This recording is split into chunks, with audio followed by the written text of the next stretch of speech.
اس حیوان انسان کا وجود زمین سے ہے، مٹی سے پیدا کی، مٹی سے، گارے سے، تین لازب سے، چپچکانے والے گارے سے، وہ جس میں کہ بدبو پیدا ہو جائے، یہ ساری باتیں کہی گئی ہیں۔ اور سائنس بھی کہتی ہے مٹی سے پیدا ہوئے، کیسے پیدا ہوئے اس میں اختلاف ہے، لیکن یہ کہ ہے مٹی ہماری اوریجن، قرآن بھی کہتا ہے اور سائنس بھی کہتی ہے۔ اور ہمارے وجود کو جب وہ تھک جائے، مزمحل ہو جائے، اس کی انرجی کم ہو جائے، تو اس کے لیے جو غذا ہے، جو تقویت ہے، وہ بھی ساری زمین سے آ رہی ہے۔ آپ نے پھل کھائے، آپ نے گندم کھائی، آپ نے چاول کہاں سے آ رہے ہیں؟ اچھا بکری کا گوشت کھایا تو بکری کا گوشت کس چیز سے بنا ہے؟ اس نے گھاس کھائی ہے، اس نے پتے کھائے ہیں، وہیں سے تو بنا ہے۔ الٹیمیٹ سورس آپ کے وجود حیوانی کے لیے جو آ رہی ہے وہ زمین ہے۔ وجود روحانی کو بھی تقویت کی ضرورت ہے، وہ بھی مزمحل ہوتی ہے، کمزور ہو جاتی ہے، خاص طور پر جبکہ وجود حیوانی کا اس پر غلبہ ہو جائے، تب تو یوں سمجھیے کہ وہ بالکل بے ہوش ہو کر موت کے قریب پہنچ جاتی ہے۔ اس کی تقویت، اس کی غذا وہیں سے آئی ہے جہاں سے روح آئی ہے، وہ کلام ربانی ہے، روح ربانی، نفخت فیہ من روحی من روحی من روحی، میں پھونک دوں اس میں اپنی روح میں سے۔ روح کا تعلق ذات باری تعالیٰ کے ساتھ ہے۔ اسی طرح کلام ربانی کہاں سے آیا ہے؟ اللہ تعالیٰ کے پاس سے، یہ اس کی تقویت کا ذریعہ ہے۔ اب عام حالات میں کیا ہوتا ہے؟ ہمارا یہ وجود حیوانی چھایا ہوا ہے ہمارے وجود کے اوپر، بیچاری روح جو ہے دبی رہتی ہے، پسی رہتی ہے۔ اگر خدا نے خواستہ ہم گناہ گار بھی ہیں، گناہ پر گناہ کا ارتکاب کر رہے ہیں، تو وہ روح جو ہے وہ قلب کے آئینے شیشے کے اندر ہے۔ فیہا مصباح، المصباح فی زجاجہ، الزجاجہ تو کانہا کوکب دری، قلب جو ہے شیشے کے مانند ہے جس کے اندر روح کا چراغ جل رہا ہے۔ اب اگر یہ اوپر جو شیشہ ہے اس پر دھواں آ گیا، لالٹین کی چمنی پر دھواں آ گیا، تو اب روشنی باہر تو نہیں آئے گی۔ اگر انسان گناہ کرتا ہے تو قلب پر رین، زنگ آ جاتا ہے، یا حضور نے فرمایا ایک داغ لگ جاتا ہے، اور گناہ کرتا ہے اور داغ لگتا ہے، اور گناہ کرتا ہے اور داغ، یہاں تک کہ بالآخر پورا قلب سیاہ ہو جاتا ہے۔ اب وہ روح اندر بند ہو گئی، وہ دفن ہو گئی۔ اس کے لیے اب ضروری ہے کہ اب ایک پروگرام ایسا دیا جائے جو ریورس ہو جائے۔ دن میں روزہ رکھواؤ تاکہ وہ جو اینیمل انسٹنکٹس ہے وہ دبے، تو جب یہ وزن جو ہے اس کے اوپر کم ہوگا تو کچھ سائی آف ریلیف سے ملے گا۔ جیسے بے ہوش آدمی پڑا ہے، اسے کوئی ہلکا سا ہوش آ رہا ہے، آپ نے پانی کے کچھ چھینٹے لیے، اس کے بعد آپ نے رات کو کھڑے ہو کر قرآن کے انوار کو اتارا، بارش برس رہی ہے روح انسانی کے اوپر، قلب روحانی، قلب انسانی کے اوپر، جس میں کہ وہ روح جو ہے وہ دفن، وہ زندہ ہوگی اثر نو، ہوش میں آئے گی، اور ہوش میں آئے گی تو دو کام ہوں گے۔ ایک تو اسے قرآن کی عظمت کا احساس ہوگا، یہ قرآن میری حیات تازہ کا ذریعہ بنا ہے، میں دب گئی تھی، میں پس گئی تھی، میں بے ہوش تھی، میں نیم مردہ تھی، اس قرآن کی بارش نے، یہ ترشح جو ہوا ہے مجھ پر، اس نے مجھے حیات تازہ عطا فرمائی۔ یہ جو قدر کا احساس ہوگا قرآن کا، لعلکم تشکرون، تاکہ تم قرآن کی عظمت سے واقف ہو۔ ایک انسان بھوک کی وجہ سے اس کا شوگر لیول اتنا گر گیا کہ بے ہوش پڑا ہوا، اب ظاہر بات ہے کہ آپ اسے کچھ پانی کے چھینٹے دیں گے تو کچھ ہوش میں آئے گا، پھر غذا دیں گے تو اب وہ پوری توانائی پر آئے گا، تو معلوم ہوگا اسے اس غذا کی کیا قدر و قیمت ہے۔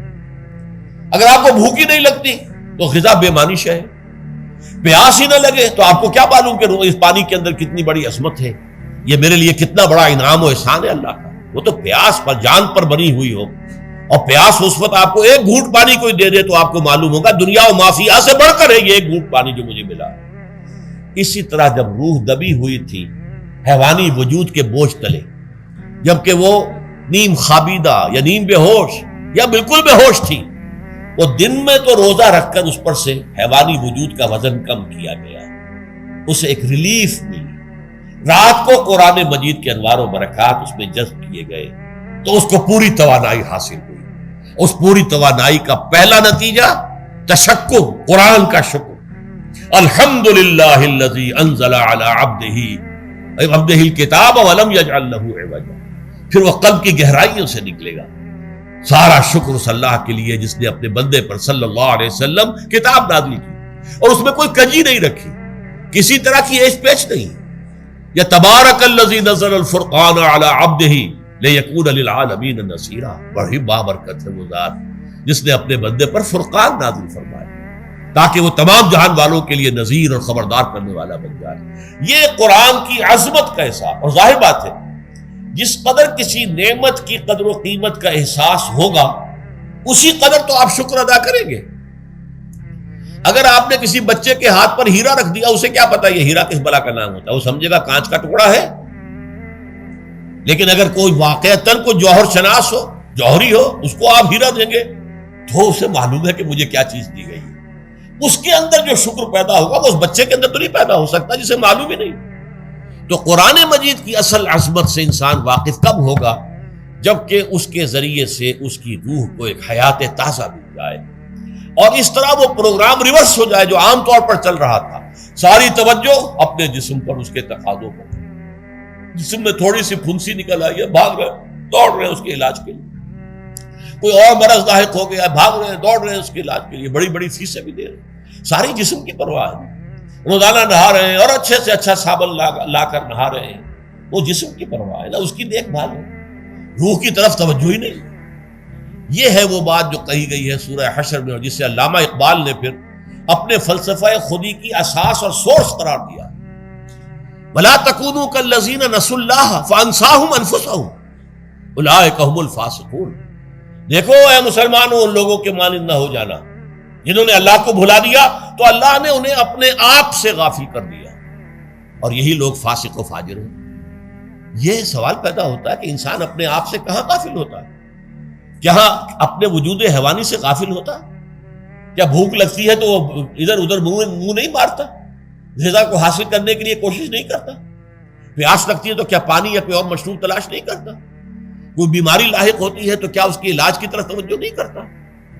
اسے آرام کی حاجت ہوتی ہے تو آرام نہیں لیتا؟ اپنے اس وجود سے تو غافل نہیں۔ کون سے وجود سے غافل ہوا ہے؟ وہ روحانی وجود سے غافل ہے۔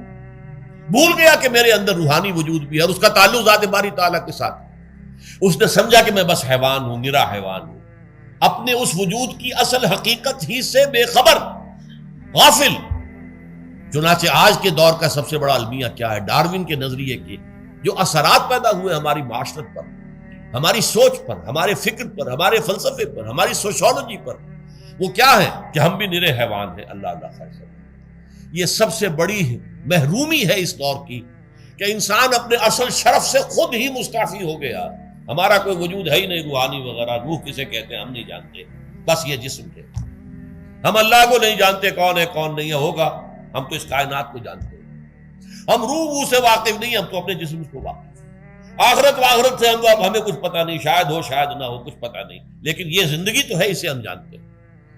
یہ ہے آج کے انسان کا سب سے بڑا المیہ، اور یہ ہے ماس سکیل کے اوپر ارتداد، ذہنی طور پر مرتد ہو چکے ہیں انسانوں کی عظیم اکثریت مرتد ہو چکی ہے۔ یہ ہے در حقیقت کہ روزہ جو ہے اس پروگرام کو آ کر ریورس کرتا ہے۔